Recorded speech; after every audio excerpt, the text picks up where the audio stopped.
Welcome to our Muslim Jahan channel. Bismillahir Rahmanir Rahim. Wal Asr.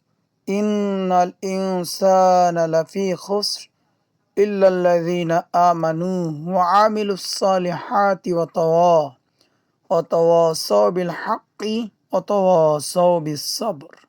হযরত শাফি রহমতুল্লাহ আলাইহি বলেন, মানুষের জন্য এই একটা সূরাই যথেষ্ট যদি সে চিন্তা ফিকির করে। যেখানে মহান আল্লাহ রব্বুল ইজ্জত বলতেছেন সমস্ত মানুষ ক্ষতিগ্রস্ত, তাদের ব্যতীত যারা ঈমান আনে এবং সৎ কাজের আদেশ দেয়, নিজেরা ধৈর্য ধারণ করে অন্যদেরকেও ধৈর্য ধারণের উপদেশ করে।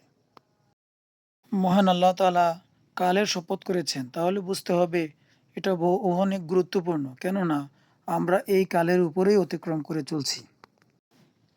আমরা ইচ্ছে করলেও এই কালের বাহিরে কোথাও যেতে পারবো না, কেননা আমাদের যাওয়ার মতো কোনো জায়গাও নেই, আর নিজেরা এই সময় সৃষ্টি করতেও পারবো না। এই সূরার ৩য় আয়াতে যা বলা হয়েছে, যারা সৎ কাজ করে এবং ধৈর্য ধারণ করে এবং অন্যকে ধৈর্যের উপদেশ দেয়, তারাই হলো সফল কাম।